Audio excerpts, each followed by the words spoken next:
All right, welcome everybody to this live session of Pluralia Dialogos, where I'm very, very happy to be joined by Caleb Maupin, who has been a...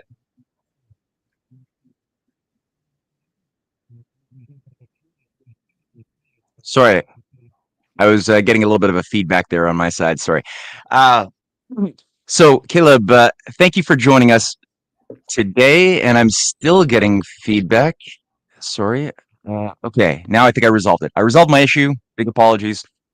So, in today's session, we are going to be looking at a lot of the major battle points, the fractures, the fissures in the system, both the internal contradictions that have brought about this current global crisis, which is more than simply a crisis threatening war. It is also a systemic crisis, which has cultural ramifications, economic. All of this is tied into one single process. And there are solutions, of course, which is why we're all on board and why we do these things. But without an appreciation for the arsonist, for the threats, for the short-sightedness, we are not going to be able to navigate through that minefield, which is why I've always been appreciative of Caleb Maupin, and as well, here is Come Carpentier, two gentlemen who have participated in these roundtable sessions in the past and who have a strong sense of solution orientation, especially around the idea of cooperation and dialogue between East and West cultures and civilizations, specifically animated by great projects, creativity. So, gentlemen, thank you both for coming on today's show. Links to both of your works and your websites will be in the description box under this video very shortly. What we're going to do today is a little bit different from our previous four sessions, where both Com and Caleb have prepared some formal remarks, some considerations as a short briefing, 15 or so minutes each, regarding the major trigger points, the dangers, and the points of hope for today's world, things that people should be thinking about very seriously that's too often ignored in the mainstream media. And then we're going to shift gears for a bit of a dialogue, including the audience, who I hope, like usual, will throw in some good questions and thoughts that I can throw to our guest speakers for today. So both, first of all, welcome to the show. Sure. Thank you. Nice to be here. For the first part of today's segment, Com, I know you shared with me many considerations that you were thinking about chewing on. So why don't I just throw the ball at you? What should people be thinking about as most important, both on the domestic front inside of the United States, the battles for the good and for the bad, as well as on the global front? Well, again, thank you. It's nice to see you, Matt, and it's nice to make the acquaintance long distance with Caleb Maupin, whom I have often seen on RT and on other channels, and whose analysis I always appreciated. So I will be as brief as can be, although there is a lot to be said. I will concentrate, therefore, on the seemingly most burning issues, at least in terms of the impact on the media that we are observing in the US and their impact abroad. And I will first recall that we are in a situation which is probably unprecedented in the US. I could say the world is also in an unprecedented situation, but in the US, we have a president who is now accusing directly his opponents and the former president to have attempted to assassinate him, to have plotted an assassination, and therefore to be potentially guilty of treason if found guilty. And on the other, we have an opposition, which is often labeled as the deep state, but which includes the Democratic Party and perhaps also certain members of the Republican Party, who are desperately, by all means, trying to block Trump's presidency by opposing many of his decisions. And I'm not going to say right away whether these decisions are good, bad, or sensible, or insane, because a lot is being said on both sides. Although we can observe a definite loss of balance and rationality on the part of the White House in many respects. And in particular, you can see the reaction to certain things, such as the letter printed by the Wall Street Journal, which is a birthday card from Trump to the late Epstein. And Trump immediately said it's not true and I'm suing them for 10 billion. Now, we know very well that this letter or this card is authentic. So for Trump to say that shows a complete lack of balance and reflection. But this is just a detail, which brings me to the general picture of what's happening in the US, which is that the state is in a process of collapse.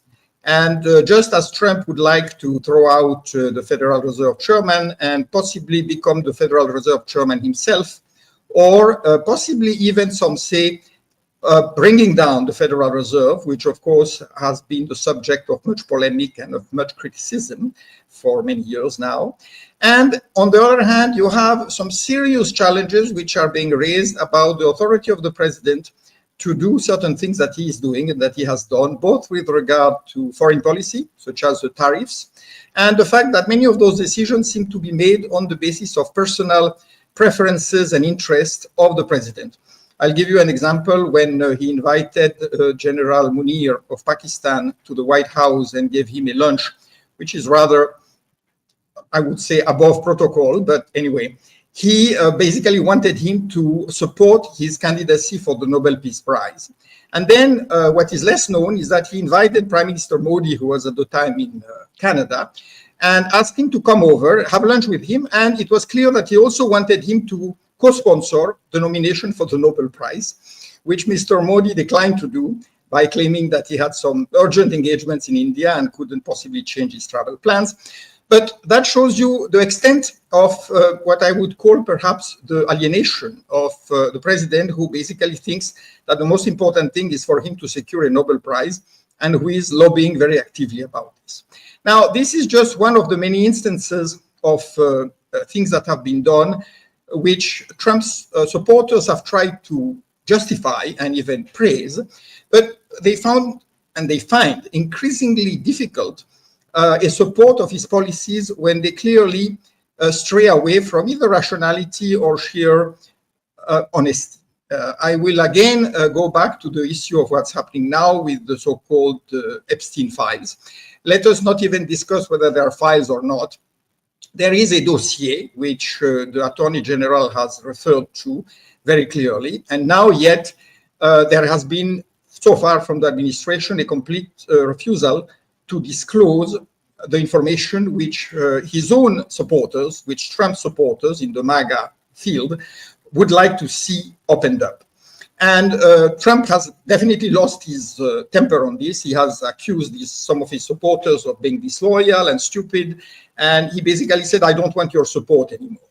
And then he took the attitude that MAGA is not a general agenda for the reform of America. It is basically unstinting loyalty to him. So he is MAGA, and whatever he does, MAGA supporters should back. Clearly, this has disheartened and infuriated a lot of his core supporters, including Marjorie Taylor Greene, including Tucker Carlson, including, I mean, I could go on citing names and powerful people in support of Trump generally so far, who feel that Trump has something to hide.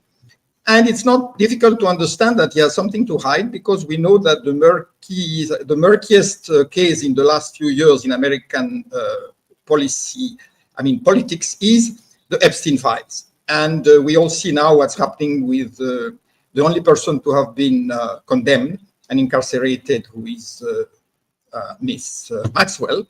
And we see that Trump is probably now trying to negotiate some sort of a deal with her. We don't know what it is, but the long and the short of it is that Trump was very deeply involved on a personal level with Epstein. And the Epstein case is so fascinating. It reads like a crime thriller.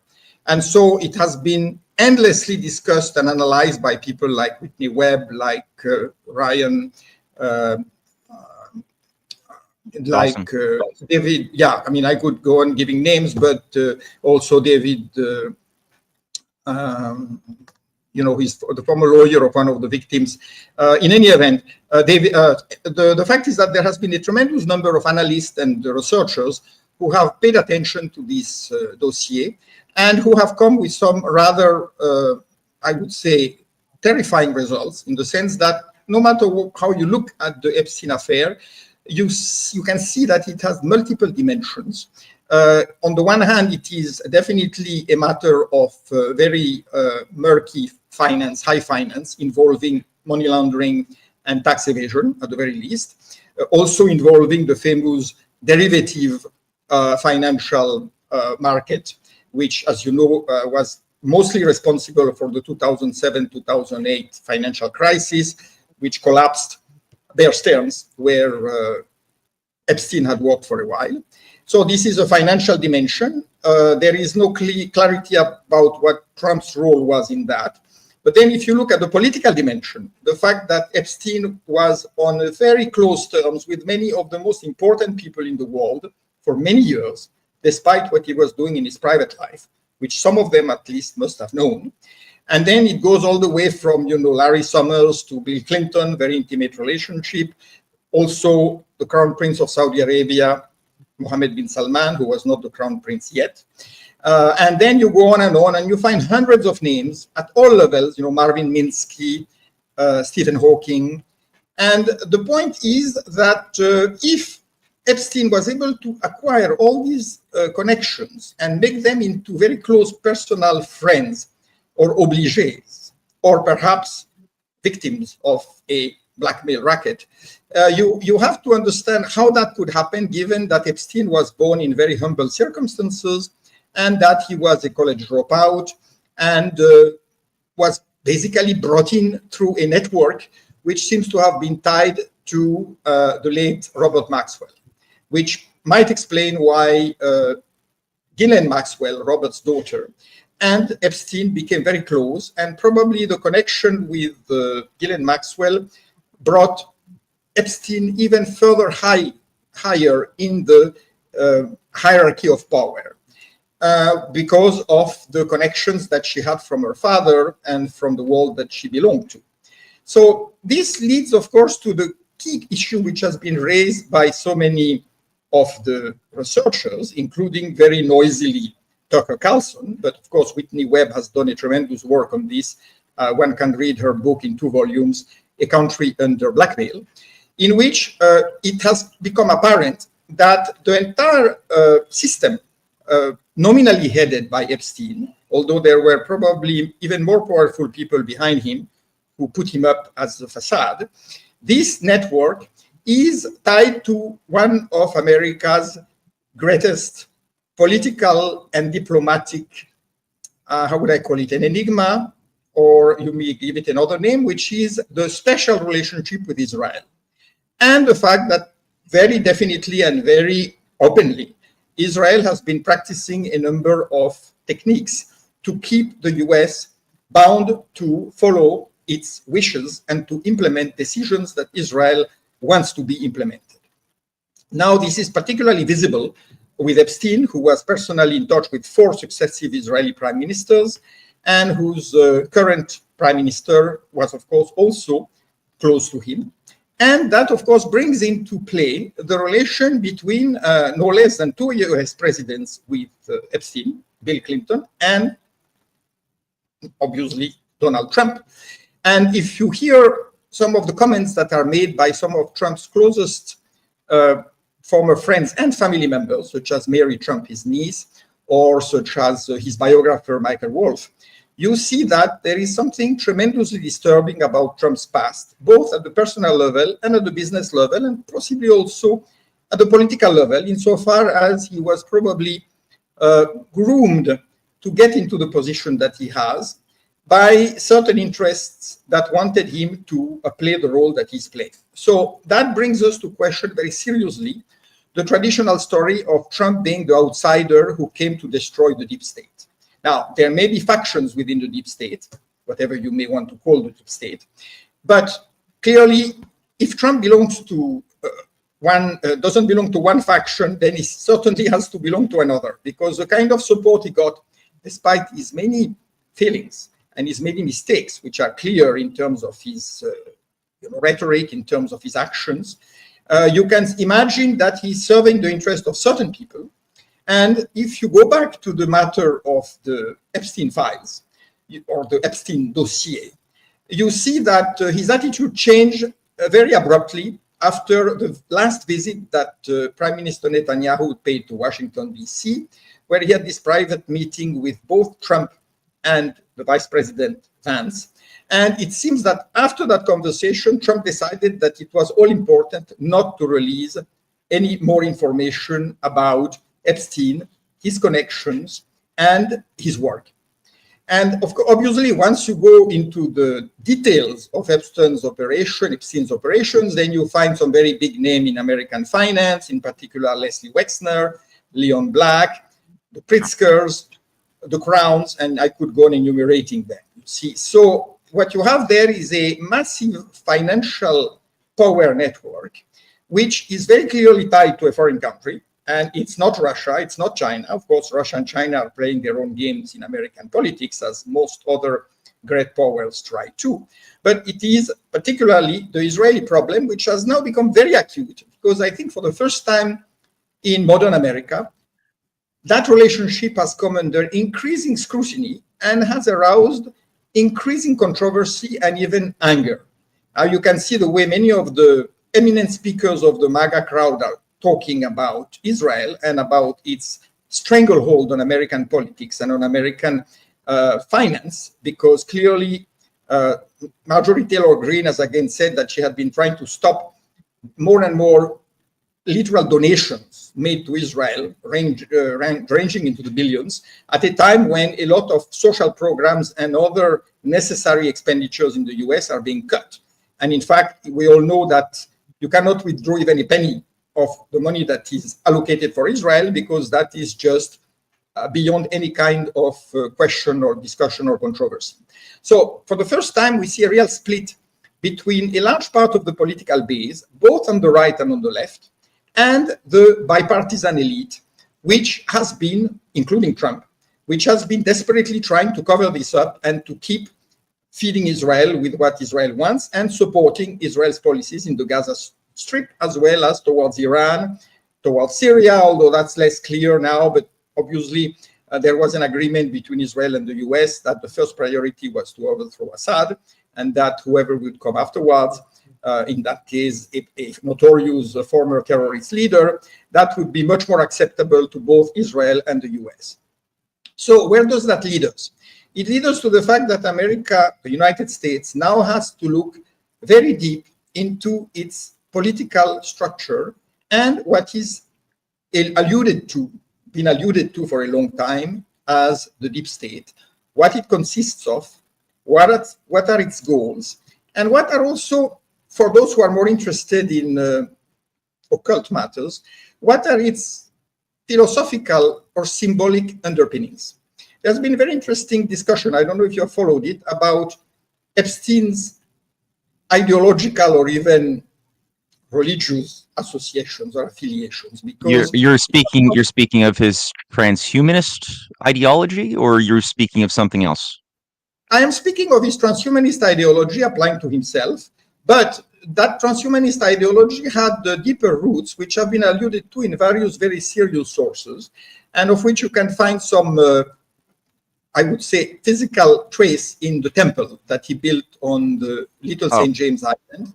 Sure. There has been a reference to that by one of his nieces. Now, I have not been able to verify whether she's actually his niece.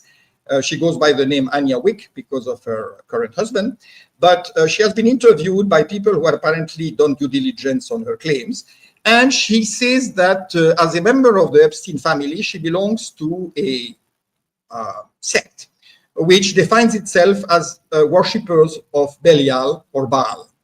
And that involves sexual magic and some practices which also involve underage girls, because of the belief that the worship of Baal involves the acquisition of certain powers through sex with underage girls. Now, You might say that this is all poppycock, but the fact is that if some people believe it, and if they actually practice this in the believe that this is a key to power, and are able to attract a lot of powerful people who believe that they will benefit in some way or another, you can then explain why so many people, including Bill Clinton, went so many times to the island. And after all, let's face it, people who are either royal princes or former presidents or billionaires are not short of places to spend vacations on. It's not as if they don't have I think that, a lot of people, they shy away from even thinking about this sort of material because it does sound absurd, but I think I've heard it said many times that it doesn't really matter whether or not we individually believe in these things, and interfacing with mystical powers through all sorts of obscenities and rituals. The fact is that those many influential operators do believe in those things and do act accordingly. So it's worth looking at and keeping that in mind as a factor in things that shape decision makings and policy globally, much of which can lead to potential um, wars of extermination if we're not at least sensitive to that thing. So I appreciate that very much. But maybe in the next minute or so, could you wrap up the core briefing before we go to Caleb and follow up with the dialogue? Right. So what I would like to say in the end is that we are now in a very critical situation, which might even bring the US down as far as the polity is concerned. It's a very real possibility. Or there might be, again, the goddess of luck that manages to somehow bring the country out of this condition. But it is, given Trump's mental and physical condition, and given the odds he's facing, and given his manifest and growing inability to deal with both the internal and the international situation, one has to, unfortunately, be ready for the worst. In other words, either the US could really break down into a sort of a very nasty civil war, whether it manifests as an armed conflict or as some sort of intractable political fight. And that naturally has an impact on the entire world, because we can see the repercussions of that internal crisis on the stability of the system.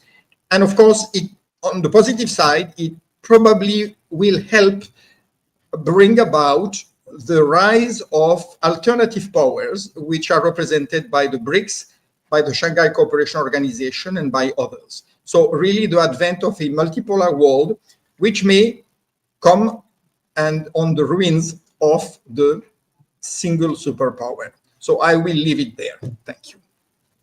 Okay, thank you, Com. Obviously, there's a lot in there, Caleb, and I mean, for myself, there's a lot of different perspectives about what's behind the Epstein affair being developed the way it is. Some people have said that it's a trap to encourage people to run into a dark MAGA controlled opposition that was set up by Elon, or at least who's ever influencing Elon. Others have different views that Trump really does have some ugly skeletons in the closet to hide.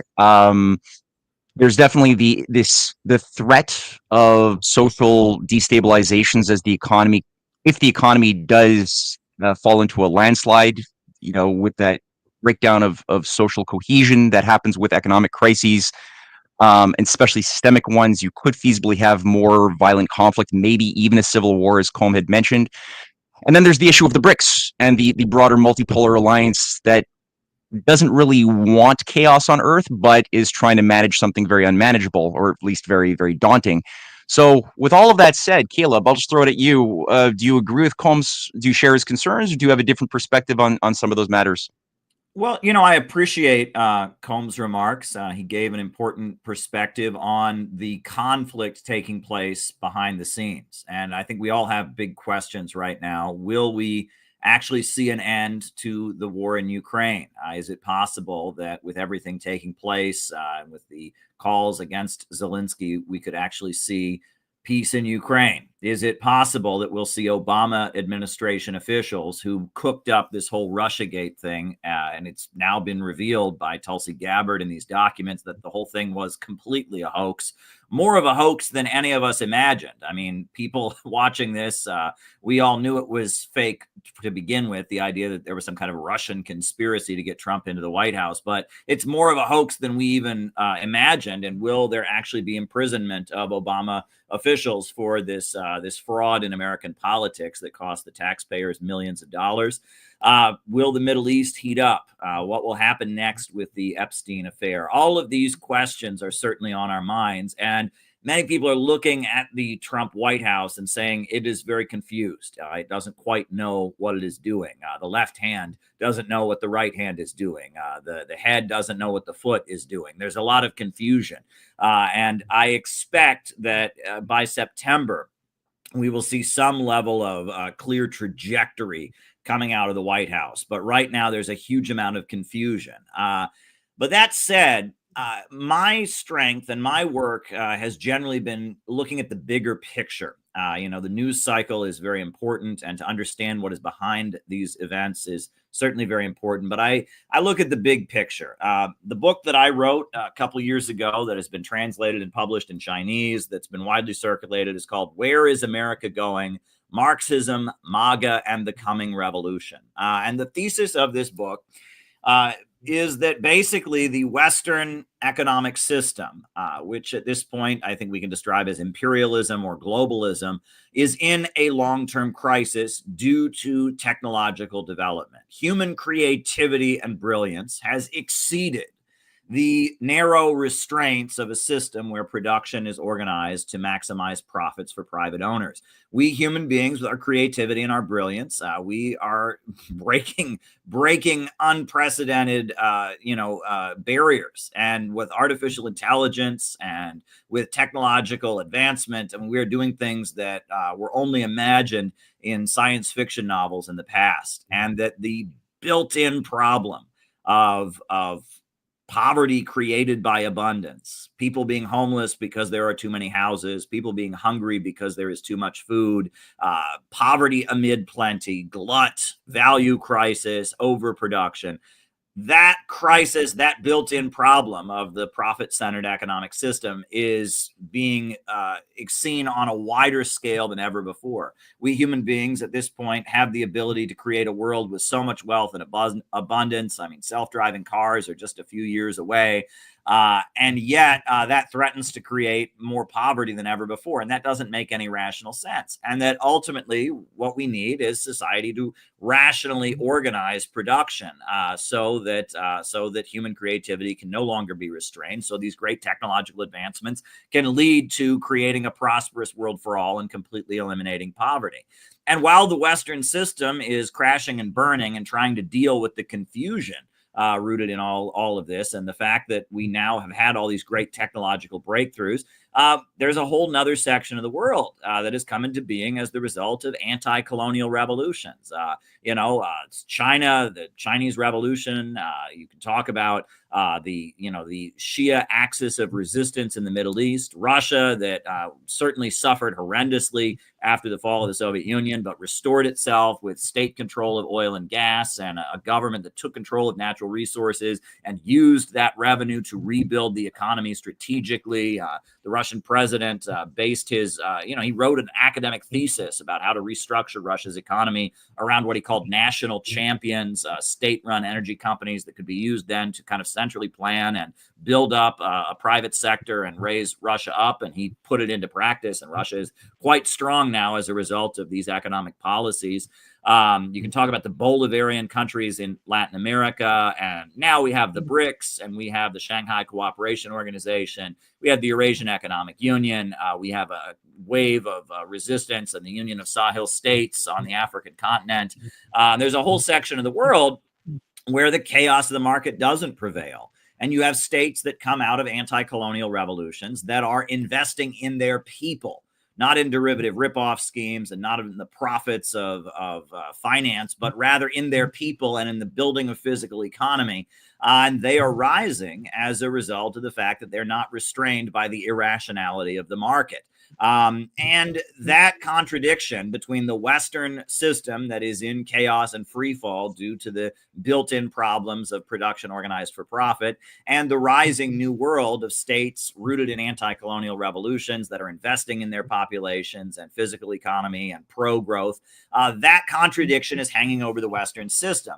And then that has reopened what has long been the big fight in American politics. It's funny, this program, you named it Tragedy and Hope. And that's the name of a book by Carol Quigley, the historian who was a mentor to Bill Clinton, who talked about the Anglo-American establishment and talked about how in American politics, you had the power of the New England old money elite that were tied in with the British Empire, that believed the way to resolve the problems of overproduction and value crisis and poverty amid plenty is with degrowth. They are Malthusians, and that basically they want to drive down the population, reduce consumption, and forcibly stabilize the system so that they can stay at the top. And this goes back to the Roundtable group that was established by the estate of Cecil Rhodes.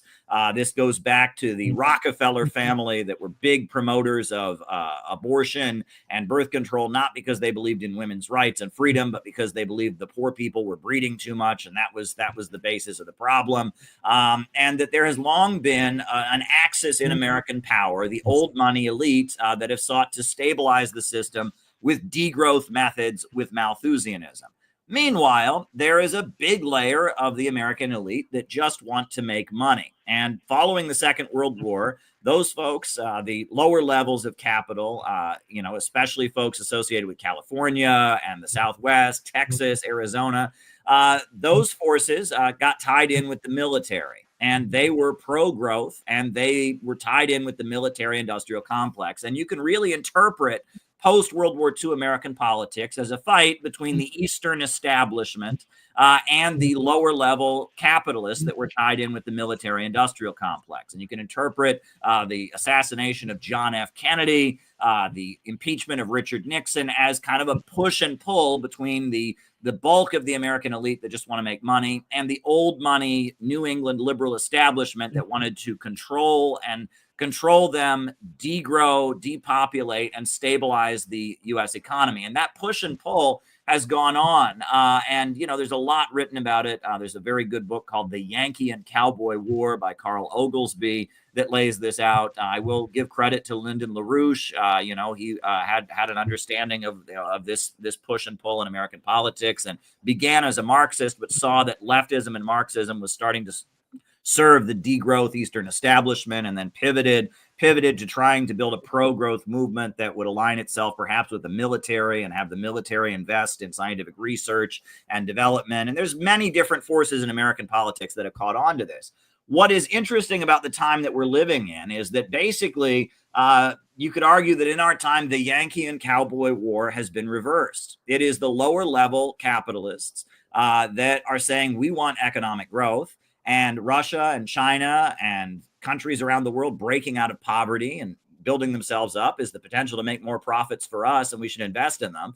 And it is the Eastern establishment that is saying, oh no, in light of the crisis that we are facing, we have to do everything we can to stabilize at home with implementing a police state and authoritarian methods and censorship. And we have to wage all-out war against Russia, China, Iran, Venezuela, the Sahel states in Africa, any place that might not be under our domination. We have to fight desperately to hold on to unipolarity and the rule of the world by Wall Street and London. Whereas there are many lower-level capitalists, military manufacturers, hotel owners, people throughout the wealthy elite in the United States who say, you know what, if Russia and China rise and their people rise up and spend more money, we can make more money as well. And Donald Trump, to some degree or other, at least appealed to lower levels of capital that said, look, we want to have economic growth. We're not on board with these lockdowns. We're not on board with this climate hysteria. We're not on board with all of the efforts of the ultra rich to stabilize and keep the unipolar world by maintaining control and implementing a low-wage police state at home and marching us closer toward the danger of a new world war around the world. And Donald Trump very much appealed to those sentiments. And Elon Musk seems to have also appealed to those sentiments. And Donald Trump at least took power as kind of the leader of a coalition of the lower levels of capital against the Eastern establishment and against their kind of agenda of staying at the top no matter what. Now, Trump has taken office, and he has done largely the opposite of what he said he would do. He said he would end the war in Ukraine within 24 hours, and it's still not over. And we're 6 months into his presidency. In addition to that, Donald Trump said he would not escalate and create new wars, and he bombed Iran and escalated the situation in the Middle East quite dramatically. Donald Trump said he would protect free speech and civil liberties, and he's been deporting people for their opinion about Palestine and for protesting against the policies of Israel. However, at the same time, we realize that part of the reason Donald Trump has been in this position is because he's been accused of being a foreign agent. He was accused of having colluded with Russia. And now Tulsi Gabbard, the former member of Congress and active duty U.S. military individual who Donald Trump appointed to be his director of national intelligence, she is revealing what a hoax and what efforts were made to control Donald Trump and keep him from perhaps carrying out his agenda. And that Tulsi Gabbard herself represents a faction that I almost want to just call the Pentagon realists, right? Who are looking at this, and they're looking at the war game scenarios that get played out and the computer simulations. And they're saying, look, all out war with Russia and China, it's not going to end well for the United States. It's certainly not going to end well for humanity. We need to just figure out how we can transition to a multipolar world. And below all of this is an ideological issue, right? In Russia, there's a lot of talk about the fourth political theory. Alexander Dugin talks about liberalism and the Western ideology that views individualism above all else, and that human beings, when it gets down to it, we're collective creatures, and that we do relate to other people. That's how we view ourselves. Everything human beings do is collective. And that the Western system that wants to break down any notion of group identity is coming apart, whereas around the world there is a collective identity. You can talk about civilizations of the East and empires of the sea, thalassocracy and tellerocracy. But you can also look at the fact that, Tulsi Gabbard comes out of the military, her religious background, she is from a Hindu sect that is rather illiberal in their views, and that the Western liberal perspective is breaking down, and illiberalism, which is just kind of the natural way human beings are. Human beings are collective and do identify themselves with groups. That is rising. And so this is the crisis that we're in. I think the Trump administration will start to pivot clearly in one direction in September. I don't know what that direction will be. I've been very disappointed by the Trump administration and how they've acted so far, but I know they're being pulled in many different directions and that they will respond to the different forces that push on them. Mm-hmm. Yeah, it seems to me right now that there are different ideas of what the post-globalization system is going to be. There does seem to be a general consensus that the system that was unleashed in large measure from 1971 with the floating of the US dollar, from the gold reserve system, and the embrace of this consumer society speculative system of deregulation, that system has come to an end. And it's a fight over what the terms of and the new system will look like. What will it be based upon? Who will it benefit? And I hear multipolarity misused by various forces. I mean, I think that not everybody who uses the terminology agrees that it means the same thing. So when I hear like a Marco Rubio using it, on the one hand, I'm happy to hear that there's not an attempt to romanticize unipolarity, but at the same time, I don't think it means the same thing as it does when a Xi Jinping or Putin says the words.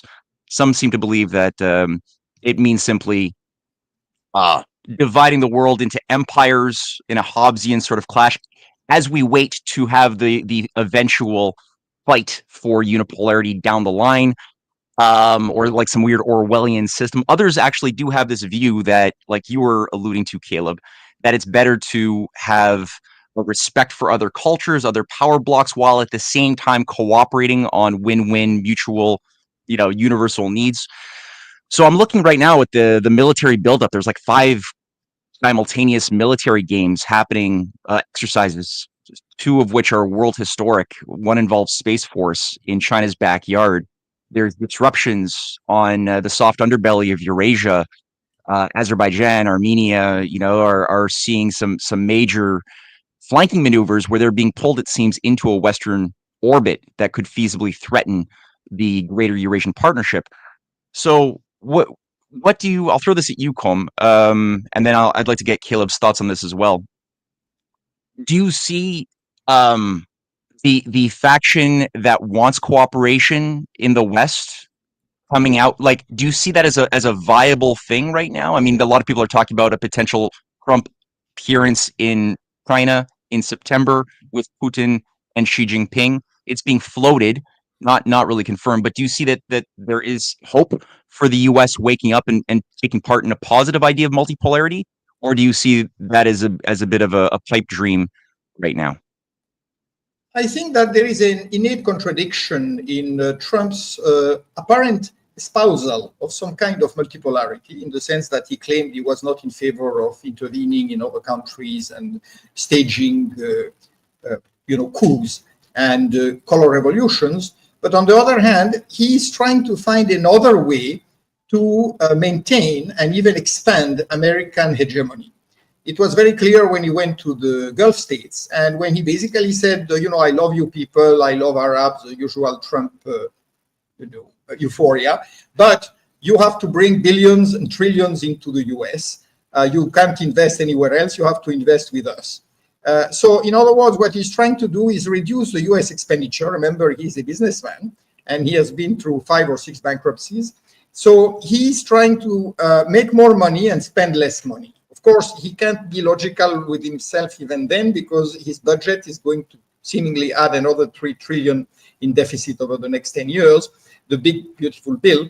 But still, he feels that he can make up for that with tariffs, which seems to be a very cockeyed idea. Not many of the, I would say, seasoned economists agree with him. So, even in, let's face it, somebody like Rubio is a very junior character. And I don't think he really has an experience or understanding the way the world works. So trying to be reassuring with other countries and saying, we are not the same. It reminds me of George Bush Jr. or even George Bush Sr. Saying that, a kinder, gentler America and 1,000 points of light, new world order, which meant what people wanted to see in it. So I don't really hope at all under the Trump leadership that something consistent, coherent, and truly beneficial to other countries would surface. Because clearly Trump wants to, let's face it, exploit other countries to make America rich. That's his leitmotiv. We'll be so rich, I am very rich, everybody will be rich in America, and basically you people outside will pay for it. So for him to change that tune doesn't seem likely to happen. Now, whether Vance inherits the mantle sooner than we think is another possibility. And, there are health reasons and others. In that case, of course, the jury is out as to what Vance seems to have some pretty good ideas in some way. His speech in Munich was quite remarkable in many ways. He told the Europeans what they needed to hear. But then again, there are some disturbing associations. If you look at the background of Vance, he's very close to Peter Thiel, who is supposed to have sponsored him in politics. And Peter Thiel is another, I would say, transhumanist Superman candidate. He's basically a CIA front. Most of his money came from CIA contracts. And we are now in a situation where, let's face it, a lot of the richest people in the world are essentially contractors for the intelligence agencies. And what they do is provide surveillance, control, and espionage. And they get paid very lavishly for it because they do things that the government doesn't want to be doing formally, because it would create all sorts of problems in terms of accountability and in terms of laws and regulations. So they entrust those huge projects to entrepreneurs. And Trump is definitely also a product of that system. We have seen what he wanted to do with data centers and artificial intelligence and quantum computing. So, as I said, right now, I think the horizon is bleak in America because the whole panic of the ruling class, wherever it is, the entire American ruling class, by and large, is very worried that they lose primacy, and they are already losing primacy, to China and other countries that are rising behind China. In Trump's first term, Caleb, there was a lot of points of optimism. Following, Trump at various moments appeared in Beijing, had organized a U.S.-China special relationship or a trade deal that would involve China helping to stimulate the rebuilding of the U.S. manufacturing sector that's been destroyed systematically. I think $300 billion was the plan for the first tranche. Of course, a lot of that was sabotaged with COVID and everything that came with that. You see right now Obviously, you're taking you have a much more optimistic perspective than what we're hearing from Com. But do you see right now a potential for a revival of that spirit? I mean, I know that, like I mentioned, that there is discussion that the Russian side have said that they're open. They would be very happy if Trump were to appear in Beijing to celebrate the end of World War II in September. Um, we know that there is, a potential for cooperation with China on a variety of things. China still, has major control of global rare earths. The idea of having an AI driven revolution in the United States with a technological and machine tool rebuilding is a great idea, but you can't do any of that without utilizing a lot of rare earths, a lot of the minerals strategically that are under the influence of China. So it does seem like they can't get away from that fact, and they would be best to work with China. What are your thoughts on those specific angles?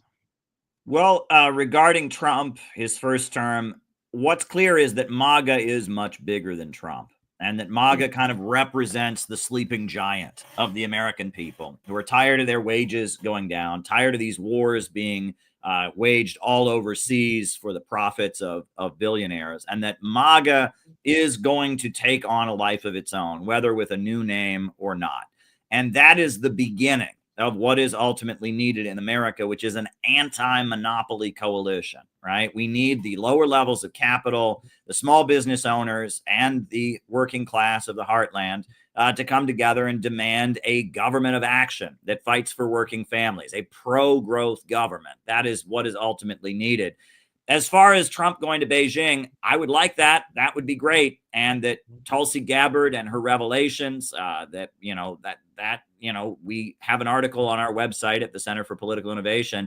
One of our members said, Tulsi Gabbard broke Trump out of jail. Now it's time to rebuild the World Anti-Fascist Alliance. The reason Trump couldn't go and celebrate Victory Day in Moscow with so many world leaders was because he was accused of being an agent of Putin. And now that those allegations have been debunked, that creates an opening for Donald Trump to head to Beijing and be part of the celebrations of victory in Asia alongside the Chinese head of state. And that would be a great thing. Unfortunately, there is a big effort within the MAGA camp to equate the Democratic Party with China and to equate woke insanity with China.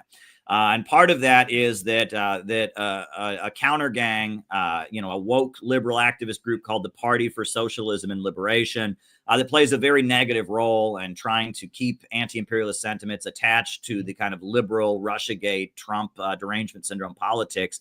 They have been subpoenaed by the US Congress. Now, I don't agree with PSL, and I think the way they've run the Palestine demonstrations has been very unproductive. They've basically been doing everything they could to make the protests hostile and unfriendly to average Americans and et cetera. But at the same time, the US Congress and congressional committees playing up the idea that PSL are somehow agents of China. And that woke politics and China are, in cahoots with each other. I mean, the ideology of the Chinese Communist Party and the way that they rule China and invest in their people and promote love of country and family and patriotism and woke liberal politics that is shrill and destructive, they have absolutely nothing in common with each other. And the typical MAGA narrative that, that wokeism is communism and it's all a conspiracy from China. Joe Biden worked for China. It's all a big Chinese plot. That narrative is so stupid and so out of touch with reality. But I see a lot of people in the MAGA camp promoting this. It's pretty typical. Your typical conservative podcast begins with talking about, woke people. Aren't they really, really annoying? And then starts repeating Cold War anti-communism. Communism killed a bajillion people, and China big, bad, and scary. And that's your typical MAGA narrative. And it's destructive because MAGA, in its essence, MAGA folks want economic growth in America, not wars around the world. But that kind of stupid Cold War anti-communism, et cetera, is the kind of thing that gets us into wars and gets us into conflicts around the world.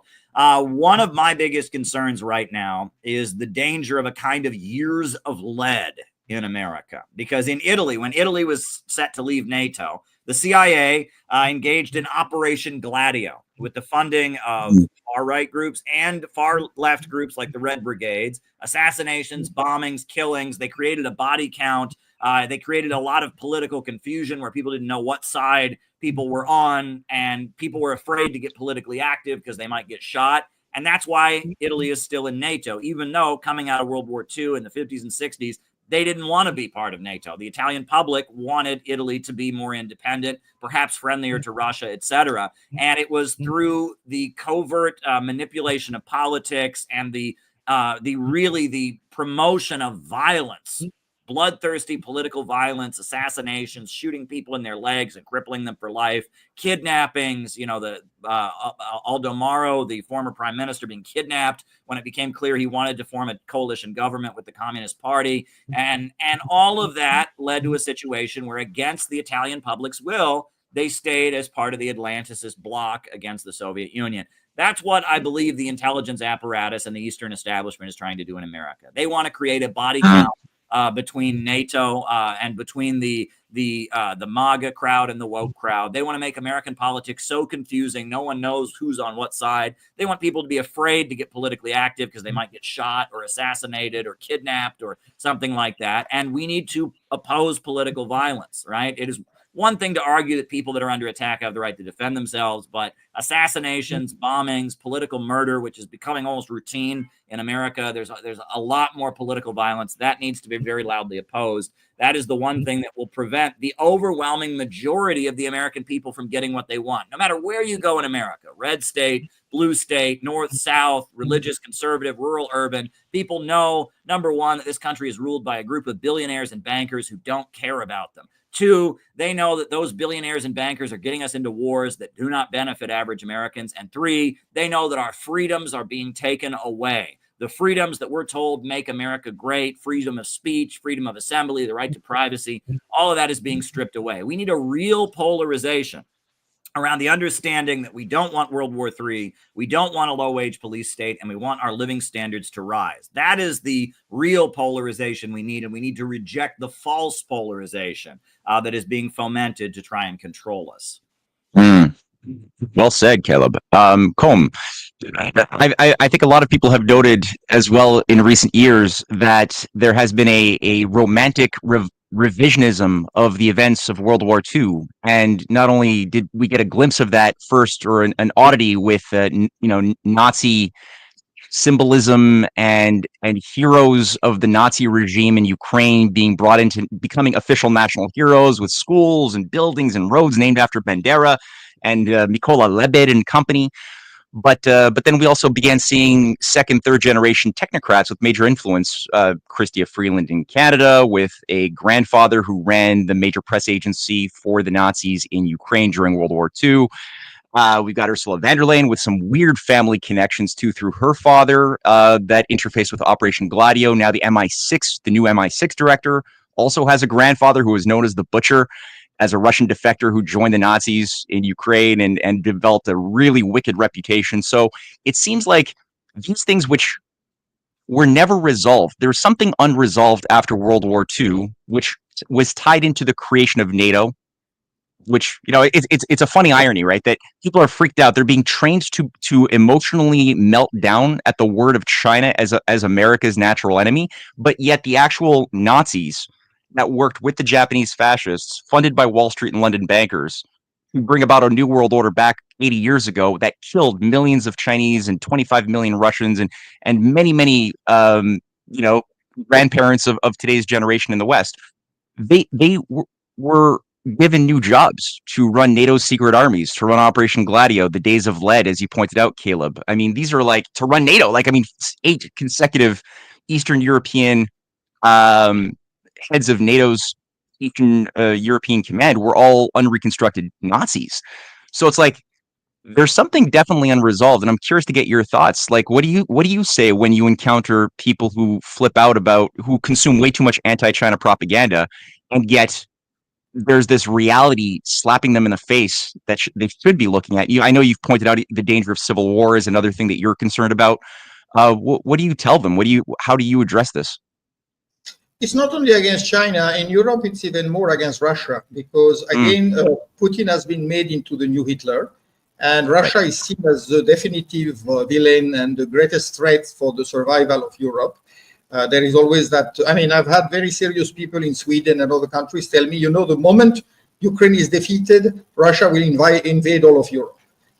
So, of course, not only will they restore the Warsaw Pact and the other Comecon, but they will take over even Western Europe. So that's a very common story which has been propagated by the likes of Rutte, who is now the head of NATO, because it's a convenient story, and it also, in a way, gives an excuse to the Nazis of saying, after all, what they had said, that they were fighting for Western civilization, which is now what the Ukrainian leadership is saying, it has some, some ground in truth, that basically they are fighting whatever you call it, Asian barbarity, Russian, brutality. But let's face it, the Americans played that game very early on, because right after World War II, they collected all the Nazi scientists and high-level technocrats they could find. And some of them were left in Europe, but they became founding fathers of the European Union, such as Epstein. There were others who practically started the European community, and they came straight from the Nazi system. Now, the Russians also collected a lot of Nazis to make them work in their scientific facilities, but the Americans with Operation Paperclip and others were definitely the champions, and they never tried to change their mindsets. Denazification was not in question as long as they were useful. And then, as you said, there is Operation Gladio, which was kept as Operation Staying Behind, which was a way to prevent a communist takeover and to make sure that, if need be, the old Nazis would be brought back to help. And that's how, Gehlen, who headed the German secret police, was a former unredeemed Nazi, because they were seen as clever people. They knew the communists, they knew the enemy, and they were actually not so far away ideologically from some of the leading European states. And that's why you could see that Hitler and some of his lieutenants had been trying for years to convince the British that there was no antagonism between Britain and Germany, and that the British Empire could thrive while Germany built continental Europe. And as you know, there were many takers for that, including the Clive Set and some others. So naturally, this sense that there could be an all-European alliance to protect Europe from invasions, especially the Russian invasion, is something that could easily be revived when convenient. And now that there is no more a bipolar world in the old sense, then you are able to talk openly about we can all absorb some of the positive features of the Third Reich in terms of economic and industrial buildup and military buildup, which is exactly what Europe is talking about right now. Let's make it let's become a military superpower. Right. Yeah, that is a disturbing quality, or it's almost like a strange contradiction that the technocrats in Europe are trying to force in an unnatural resolution, which was this obsession with defeating Russia by having this like military investment bank outside of the national budgets that's supposedly going to stimulate the growth of a new military industrial powerhouse, while at the same time holding on to this zero growth logic of green economics that will reduce the ability of the society to exist with these low quality energy sources on the one hand. So they're trying to contract the population, keep control of a degrowth system on the one hand, while at the same time needing to grow a certain type of industrial economy to fight and destroy their perceived enemy, Russia, and maybe China. Caleb, what do you think of this contradiction? I see this in Canada too, frankly. Under the current regime in Canada, there's this obsession with trying to support rearm Europe and balance these two seemingly, because we've spent 50 years deindustrializing and making our society more intellectually mediocre, less economically independent than we were 50, 60 years ago when we still had industries and more economic sovereignty. And now all of a sudden they want to try to magically bring it back, which is something that we saw in a similar way with Germany leading up to World War II, but different in the sense that Germany didn't self-mutilate over several generations their culture, their society, even though they still had some serious, dangerous problems. It seems like we've got similarities, but differences too. What can you speak to that? Well, it's interesting because the underlying issue behind both World War I and World War II was the tension between the sea-based powers of the United States and Britain and the land-based countries on the European mainland, right? And that both of them were Western countries, both of them were colonizers, but the European mainland and the British Empire and the American forces, the American Empire, I guess you can call it. They have had contradictory interests, and the greatest fear of the British Empire has always been a Russia German alliance. If there was a Russia German alliance, then they would lose control of the European mainland. One aspect of the tension between them has been the issue of energy. Right? The British and the Americans control the oil markets. And that's why the French government has been one of the biggest supporters of nuclear energy, nuclear power. And the French government has invested in it heavily. And you'll recall that in the 1980s, at one point, the French government was working with the government of Iraq to develop peaceful nuclear energy. And Israel, in coordination with the United States, destroyed the Iraqi peaceful nuclear energy facilities and killed not only Iraqi scientists, but a French citizen who was working in the facility. And that Greenpeace, the environmental group that is very anti-nuclear energy, has clashed with the French government, and French intelligence has carried out operations against Greenpeace because Greenpeace is pro-big oil and anti-nuclear energy, and that the European mainland would like to assert its energy independence with peaceful nuclear energy and with not being reliant on the dominant oil banking forces of Britain and the United States. Now, what's interesting is that in light of this whole thing with Russia, right, we're seeing the rise in Germany of the rise of the Alternative for Germany party. We're seeing the rise of Marine Le Pen, and that the new right of Europe is largely forces on the European mainland that are saying, look, we're getting screwed here. It is not in our economic interest to have the Nord Stream pipeline blown up. It is not in our economic interest to get rid of all of our nuclear power plants and rely on oil and gas from America. And that fighting with Russia, put the issues of Ukraine aside, put all that aside, it just isn't in our economic interest. Whereas the political systems of France and Germany and Austria and so many countries are just under the dominance of British puppets that are just not going to allow these countries to follow their own economic interest and are presiding over what you described. I mean, these degrowth policies, basically economically demolishing their country, getting rid of their energy, getting rid of everything, and then just emphasizing that they need to get all in this effort against Russia, and that the underlying feeling across the heartland of Europe is that this is not in Europe's economic interest, and Europeans know this in their bones. But the political system is very much rigged in favor of British and American puppets. And, you have recent elections that we've seen in EU countries where candidates are just not allowed to participate because they might want a better relationship with Russia. And that we're seeing kind of the establishment in these countries that was propped up by the United States, going back to Operation Gladigo, going back to the Cold War and the Galen Organization.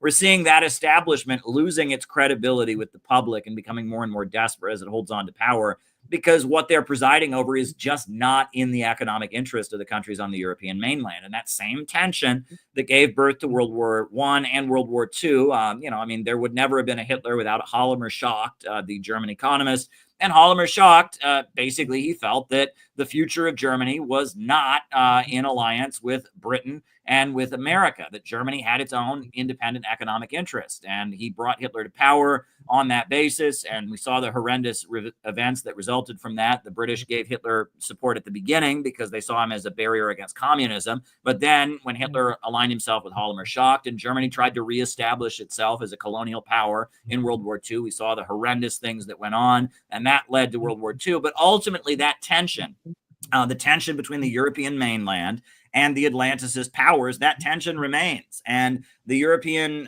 mainland is just getting, the shit kicked out of it. I mean, the fact that the Nord Stream pipeline was blown up and they can't even acknowledge that America did it. And they can't even, they don't even have the ability to say, that's wrong. And they're just, having their economies demolished and their population is voting for these alternative parties that want to do something about it. This is a sleeping giant. It's only a matter of time before Europe's real economic interest, which is not fighting with Russia, asserts itself. And that's what they're really afraid of here. Right. That's a good point. That's a good point, and I think it's a good thing that you're reminding us that the overarching the masses, the people as a whole, are not having their voices represented by those few crusader technocrat types who seem to be belligerently obsessed with geopolitical control. They do want peace, they want prosperity. The business interests are not being represented by and large either. They're being told to basically go for harikiri or harikari in the context of some sort of a weird self-sacrifice for the greater good. So yeah, that's an important idea that you're raising. We're going to shift to some questions from the audience who are watching live right now.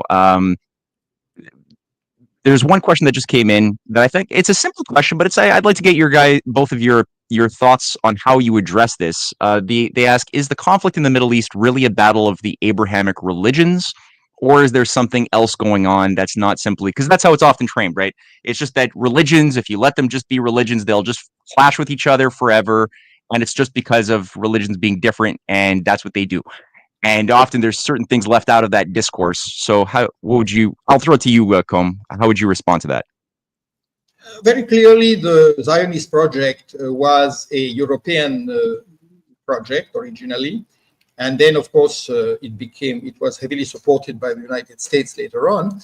And it was also, let's remember it, a socialist project. So it had little to do with religion. Herzl himself was not religious. And many of the founding Zionists were secularists or socialists. Some of them were agnostic, and they felt that it was all a matter of national identity, because they felt every people should have a land, and therefore they needed a land to be contrary to the Orthodox traditional Jewish view that Israel is wherever Jews are, and until the Messiah comes, there will be no new Israel.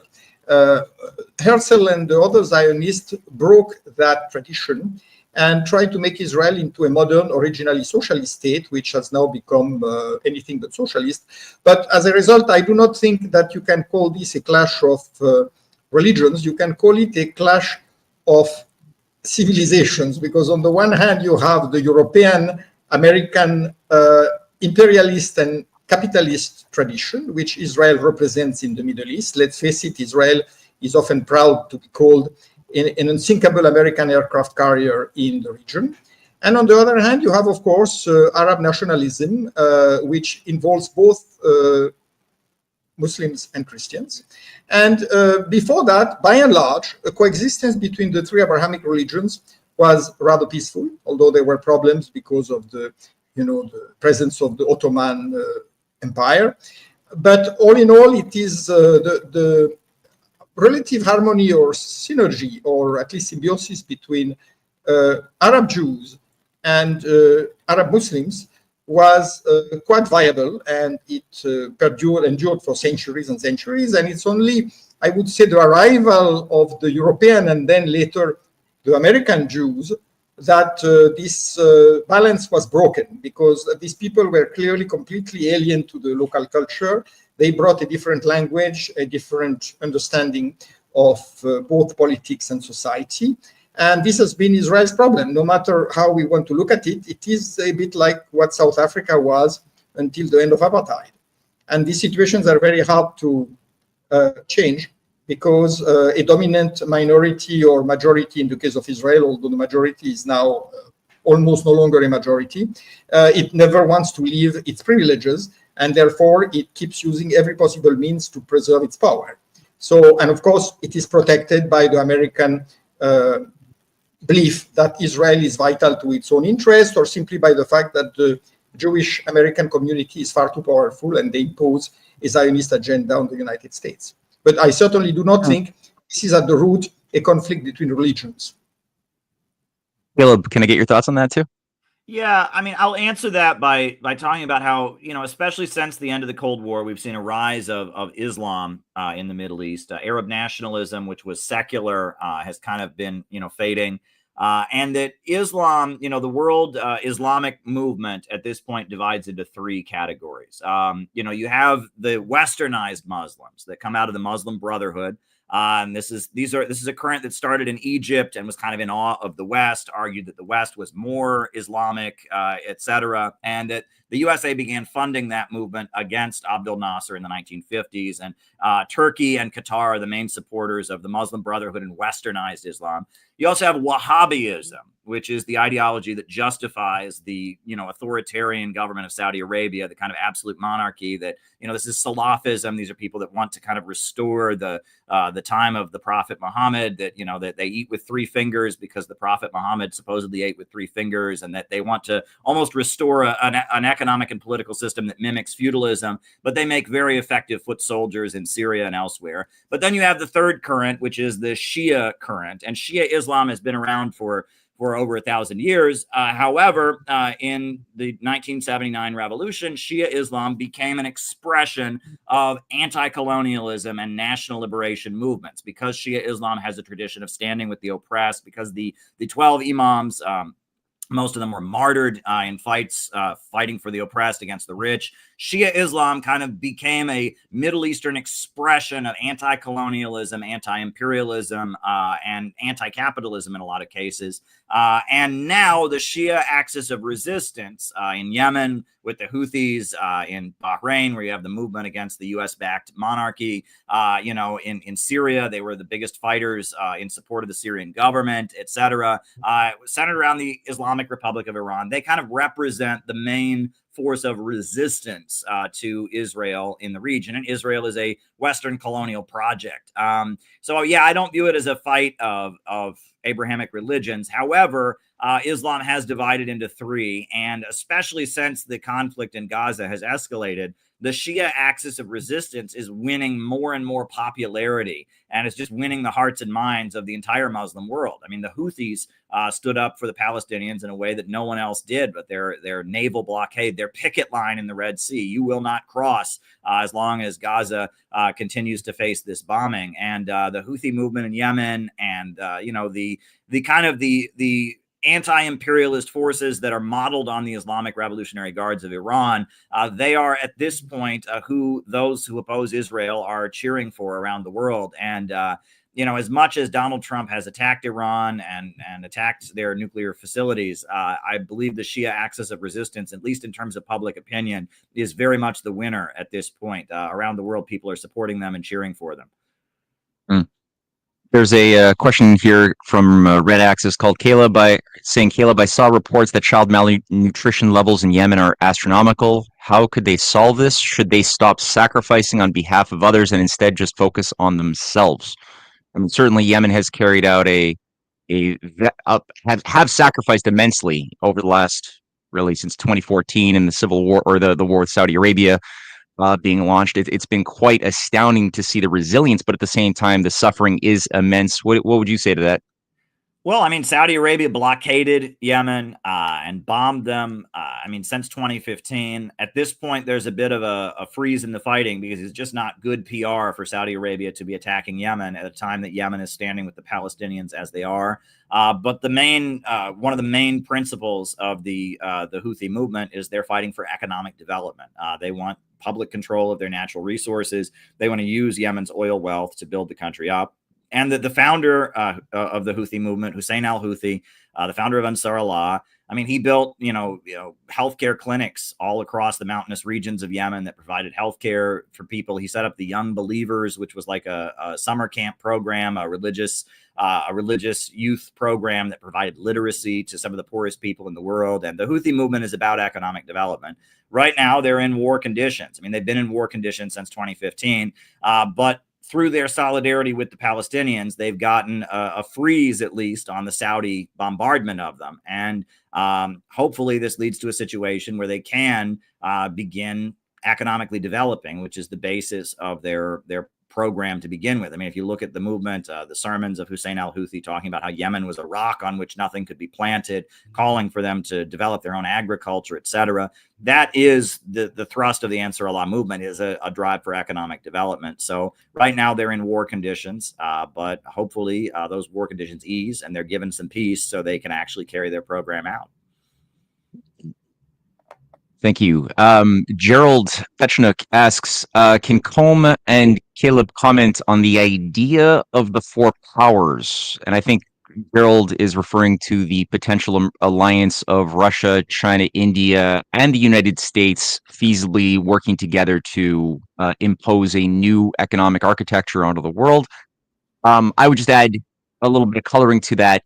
India also seems to be playing a bit of a dangerous game, in my view. And Com has a lot of familiarity with the Indian situation, so I'd be especially curious on Com's view on this particular point here, which is that there is the floating of the idea of the India, Middle East, Europe economic corridor as an alternative to the Belt and Road Initiative, which it seems like, at least from the narratives that I'm getting here in my western part of the world, it seems like that's something which certain officials are moving forward on, and many people in India high up seem to be in favor of, which involves having a corridor through Saudi Arabia, basically striking through Turkey into Europe with mostly pipelines, some roads and rail.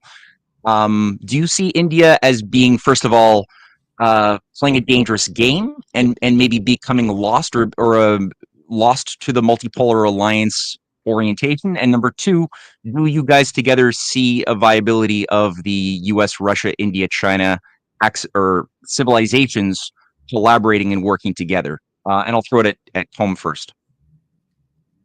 About the four powers, I frankly don't see any realism to it in the foreseeable future, simply because the US would have to change so drastically its foreign policy, and certainly Trump, in my view, will not do it.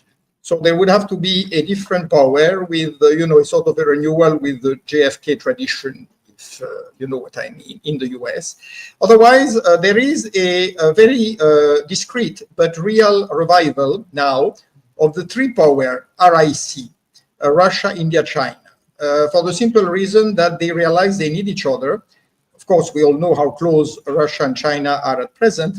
India has, of course, had for many years a big problem with China. It's not only about the border, it's also about the preponderance of Chinese trade and finance, which has been in some ways very detrimental to Indian industry because of massive cheap imports, which India has not been able to balance out with any kind of exports since the Chinese market is fairly closed. So there is now a discussion on trying to adjust this and create a better balance. And India has made it clear, one, that it would welcome Chinese investments in the Indian economy in the sense of setting up plants, manufacturing facilities, so that goods are not simply exported to India, but rather are made in India. And two, if that happens, India would then be able to consider the Chinese proposal of joining the Regional Comprehensive Economic Partnership. Now, with regard to the IMEC corridor, that's a bit of a pipe dream, which was launched by the US and Israel because they had to find some relevance in view of the growth of the Silk Route, the new Silk Route, the BRIC, the BRI, and also the North-South corridor, which has been discussed very actively between Iran, Russia, India, and some Central Asian countries. Now, just so people could see it, that's the North-South transportation corridor. For those who don't know, that goes from the north of Russia all the way down to India through Iran and Azerbaijan, and at the right is the India, Middle East, Europe economic corridor graph. Again, to showcase, I don't have a picture of the Belt and Road, but I think everyone watching it knows what the Belt and Road Initiative generally looks like. Sorry, go on. Yeah, so India has definitely not seen IMEC as an alternative. It has seen IMEC as a possible supplementary or complementary road. After all, India is open to all initiatives that can lead to business and prosperity. And therefore, it has taken a rather positive view of the proposal, except that it has very quickly become obvious that nothing could move forward until there is a settlement and stability in the region.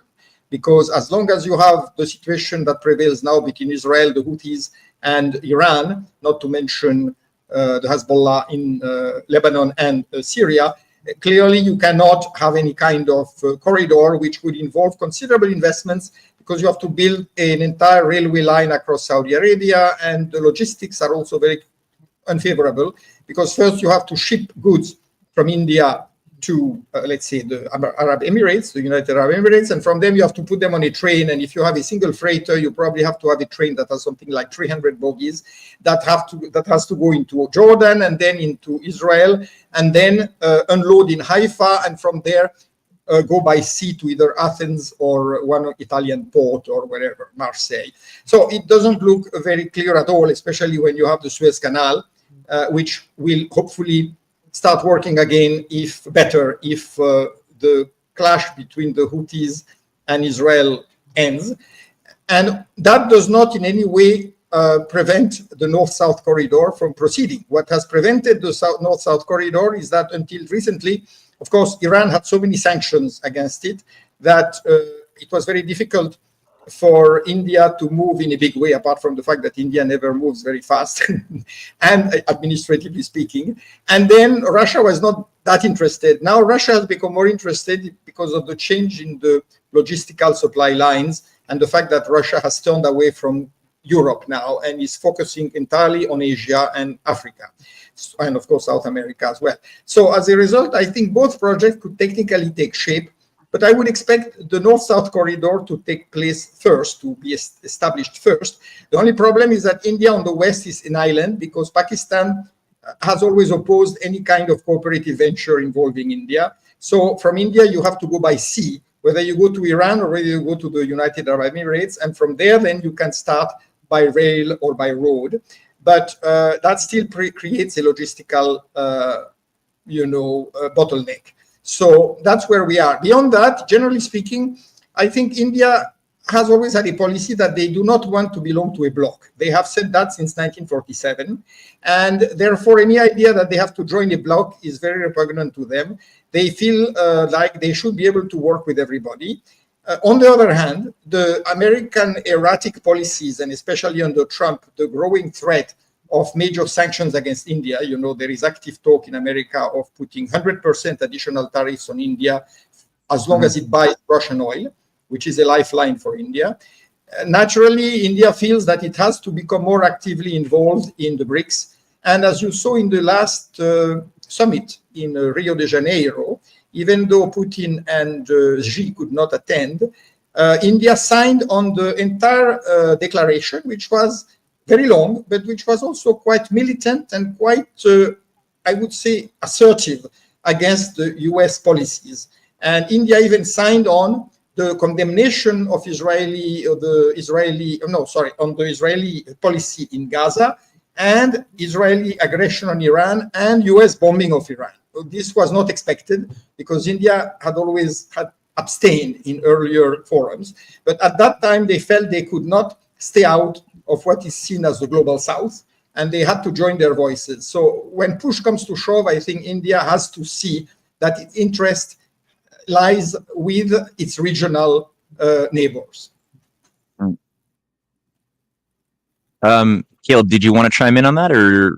I'll just say that the only future of the world economy at this point is with the Eurasian world island. So anything that would bring the United States closer to that, I'm in favor of, whether it's building a bridge or a tunnel over the Bering Sea or lifting sanctions. I mean, we need to just get real and understand that Eurasia is rising right now, and we can either rise with them or we can go down with the colonialists and imperialists and trying to destroy them, which is just not going to be to our benefit. Yeah, I agree.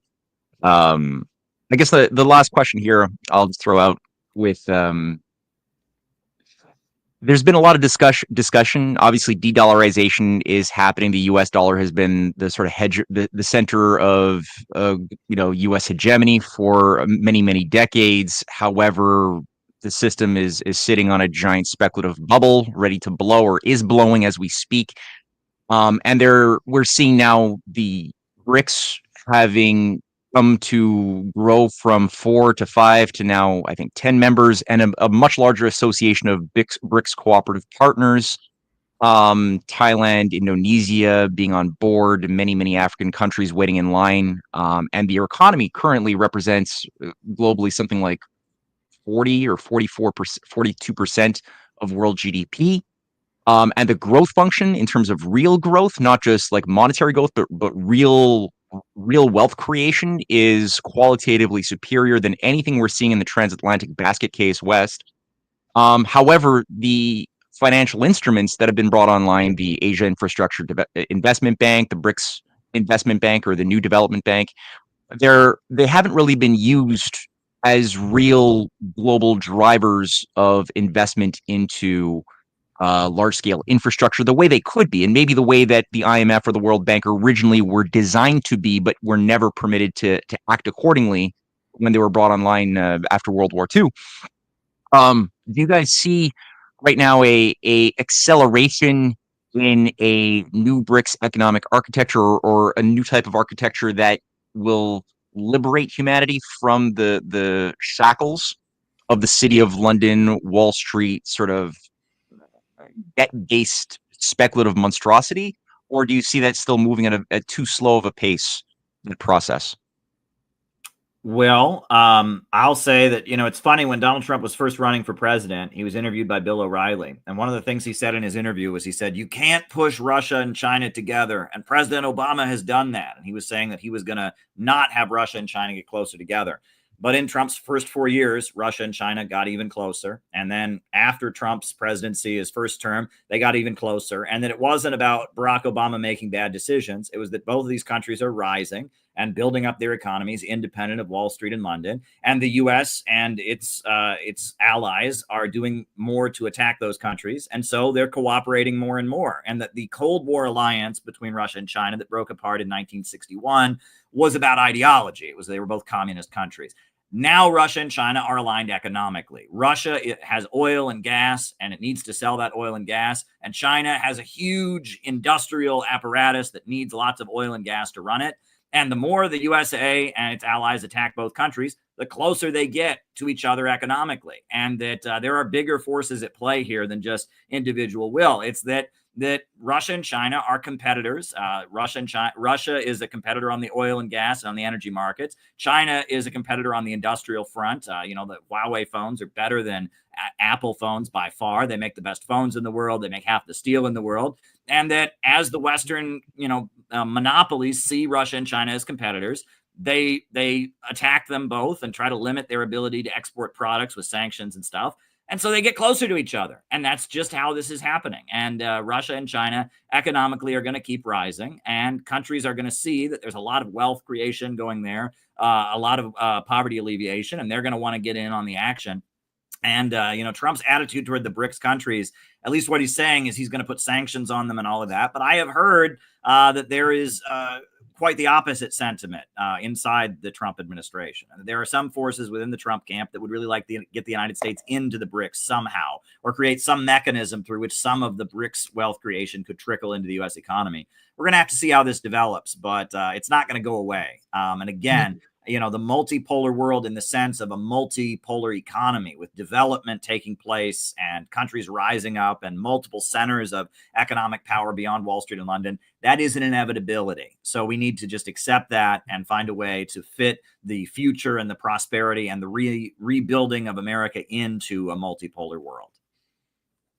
Well said. Yep. I'm going to throw it at you for the last 2 cents. What do you think about the growth of an alternative economic architecture right now? I think it's taking shape as we speak. And I was quite encouraged by some of the recent meetings between the BRICS countries, because there has been greater and greater definition of the system that could be brought to replace the US dollar hegemony. Although all the BRICS countries have dutifully repeated they do not want to abolish the dollar, but they have to find alternatives if the dollar keeps being used as a weapon against them, which is a very real fact. So, for example, recently Panama has joined the BRICS Bank, and so has Cuba. And this shows that there will be more and more interest in developing the BRICS Bank, as well as the bank that was set up by China for the Shanghai Cooperation Organization, as alternatives to the World Bank and IMF, insofar as World Bank and IMF are controlled by the West and do not generally take into account the priorities of developing countries. So, of course, there was that somewhat unrealistic proposal that was made by Brazil, and which Russia actually shot down very quickly, saying we're not ready to set up an alternative BRICS currency. However, payment platforms that take into account the various currencies in the image of the M-bridge between China, ASEAN, and the Gulf Cooperation Council. This has shown its potential, and it can actually gradually eliminate the dollar from many of the international transactions. And India is very interested in that because they obviously from the beginning want the rupee to be part of it. Let's face it, the rupee was the major currency in the Middle East and East Africa for centuries. So they feel that they do not want, of course, to have the dollar replaced by the yuan, but electronic and blockchain platforms for payment in reciprocal payments in each of the nation's currencies is taking shape. And with the entry of giants like Indonesia and Nigeria and others into the BRICS bloc gradually, you are going to see more and more of that taking place. I think the decline of the dollar is inevitable, and that may indeed be the main risk, because it could lead the US to try a confrontation, to start a war, to try to prevent that, because Trump has been very adamant that we cannot tolerate this, we will go against these countries, but I don't think he can actually do very much about it. And in fact, many of his policies are helping unwillingly and unwittingly the alternative to the dollar to rise. So I think this is a matter now, the momentum is increasing. So I think we have seen the last 10 years were pretty slow as far as this concept evolving, but we're going to see a much faster evolution towards an alternative payment system. And the fact that increasingly the SWIFT is being replaced, and that now we have systems that work that are one fraction of the time used by SWIFT for transfers, and practically free in terms of cost. So that you cannot stop such a system. Technologies have the answer. And by the way, I will end with a very brief statement quoting Walter Russell Mead, whom you certainly know about. He was here recently, so we had another conversation with him, and he made a very witty observation. He said, if you look at what's happening in America, what you have effectively is an alliance between the Silicon Valley and MAGA. Why? Because both of them want to get rid of the bureaucratic state and replace it by something else. In the case of MAGA, it's free enterprise and individualism. In the case of the Silicon Valley, it is high technology, AI and quantum computing. So that's where you get this kind of strange convergence between people like Elon Musk and some of the MAGA base. I don't know how long that will last, because now we see that there is already a bit of a divorce taking place. But anyway, that's where I leave it. Yeah. Well, I appreciate both of your assessments so much. And I mean, there's so much to unpack, so many threads that we have just begun to pull on. And of course, there's many contradictions and interesting anomalies in the system, many very negative, dangerous influences that too few people pay attention to. I personally am very, very concerned about the convergence of various transhumanist Silicon Valley types who have their own dystopic view of how the world should be run, along with the Theo Bros networks that have also exerted a huge amount of influence and destruction as far as promoting crusader-type policies abroad, which are trying to co-opt the energy of the legitimate patriotic base in America that doesn't want wars, that wants to work with their neighbors and wants just peace, prosperity, jobs to feed their families. That's what the vast majority want. And then there's these disturbing manipulations of these sentiments, including in Europe and in Canada here where I live. So definitely I appreciate just being able to map out some of the terrain, look and just view with a constructive solution-oriented mindset towards the future. So for that, both gentlemen, I thank you so much for joining us. I thank all of the audience for joining us. And keep in mind, this is a small channel, it's a new channel, but we really want to grow it. So I'd request that people subscribe, like this video, and get the word out to your network that this happens every 2 weeks on Sundays at 11 a.m. New York time. And let's build this thing up, because we definitely need these types of conversations to be much more rampant and normalized. So again, thank you both.